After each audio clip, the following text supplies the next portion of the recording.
Shalom, Israel. What's good, y'all? From those who have seen the last video, you probably already know how this is gonna go. Today we'll be reviewing another Sonic IDW character and how they were used within the IDW comics. Today we'll be reviewing Mimic the Octopus, and how he was viewed, how he was used within said comics. Before we begin, I'd like to acknowledge that I understand the writers are under very strict mandates that tend to not allow them to write characters as well as they might have been able to if the mandate was removed. So I will acknowledge that first and foremost before I get into my topics.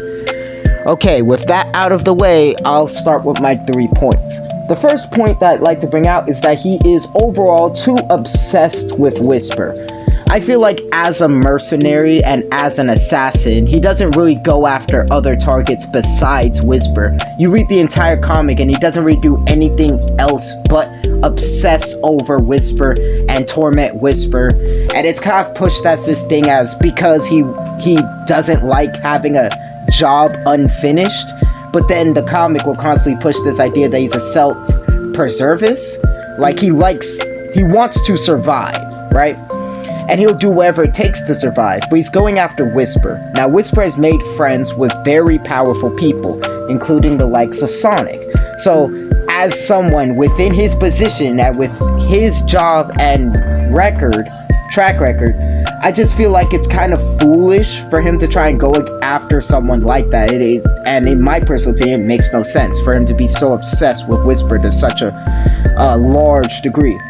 Number 2, I feel like he's too weak to be seen as a threat. Almost every time him and Whisper have a straight face-to-face scuffle, or him and Tangle even had a face-to-face scuffle, except for their very first scuffle, he lost. Heck, pretty much everyone or anyone that gets into a direct fight with him that isn't just sorry, beats the brakes off of this little squid, and I feel like that kind of weakens his threat factor. Like, the whole point of this character is to be some scary mercenary that's always hanging over your head. Heck, they made sure that his face looked like a skull motif just to emphasize how dangerous this man is. But within the comics, he just felt too weak to be a threat. He never really got any substantial wins or anything. Which kind of brings me to my third point. Spoilers for the IDW comics if you haven't read this, but Mimic dies in the comics. He just straight up died. And the problem with him dying is that he didn't really do anything before he died. He just died. Like, he didn't do anything impactful. He didn't change the story in any drastic or large way. He just croaked. And I feel like that's kind of, like, just trash.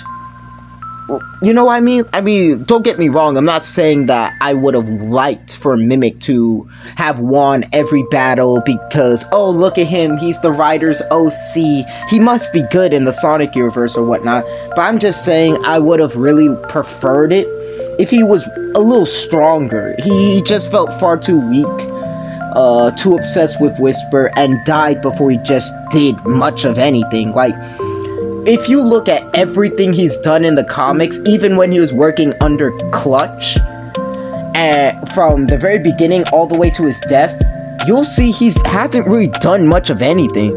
Like, the most he's done is off-screen, where he betrayed his team. And yes, technically speaking, it's kind of on-screen, but it's in a flashback format of a mask recording. So, it doesn't really count. You know, it's something that hasn't actually happened. But, yeah, so my key points of how I say Mimic could have been improved if the entire series was, like, rewritten. First off, don't make him obsessed with Whisper, or at the very least explain his obsession over just she was a failed job. Like, if he wants to get rid of Whisper, make it a personal reason that makes sense. Like, oh, he just didn't like her because she survived. She's a reminder of his past team. But you don't really show that. You kind of put this cynical air to him, so that means pretty much everything he says or has said, we as an audience can't really take seriously. So if you're going to make him obsessed with someone, add tension. put personal reasons besides his betrayal as to why he wants to go for Whisper. Because Whisper has more than enough reasons to go after him, but why does he want to go after Whisper? Number 2, make him win some fights. You know, make him a very highly trained, close quarters combatant. He doesn't have to be the strongest man on earth or nothing like that. That's not what I'm saying. But what I'm saying is that it should be very hard, or at least very difficult for anybody to beat him without any sort of like far range projectile or area control skill of any kind. He should be busted when it comes to the hands, but he's not. So yeah, you should definitely increase his strength, not to a broken level, but to enough to where I could genuinely see any Sonic character being afraid of getting run up on by him. And number 3, again, let him do something impactful for the story. Let him change the way that the Sonic world works, or the mentality of an important Sonic character by the end of it. Not, and a lot of people could say, oh well, he changed Whisper's mindset, but Whisper was already set in stone on this mindset from the very beginning. From the very beginning, she was already preparing herself to kill this man. Her killing this man doesn't change anything. She's just finally having closure, which, yes, I guess you could see that as like a change of some sorts, but isn't really the type of change that I personally would say is impactful. So yeah, it's just those 3 things. It should have a... And with that, thank you all for watching this video. Sonic Burnout, we are trying our best to get the first arc done, because for the Sonic Burnout videos, I realized after reviewing our past videos that I really did really bad, or like I didn't cover half of the things I should have covered in the second video. And I, as a writer and as a producer of any sort of media, must apologize. I have to understand and acknowledge that I messed up. You know, I messed up. So for Sonic Burnout, we won't be doing that, and in order to make sure that you get every bit of information that you need in order to understand or enjoy any artwork or stuff that might be posted of this series after this, we are planning on making sure that we'll split the third part of Sonic Burnout into arcs. Every time a certain arc or a certain villain arc, like say Naruto's tournament arc, comes up, we'll describe that as its own video.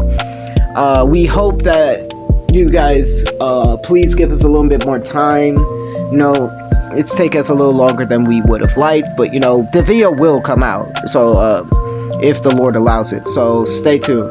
And with that, Shalom Israel. It's always good to make a new video like this, and I'll see y'all next time. Kwam Yasharala.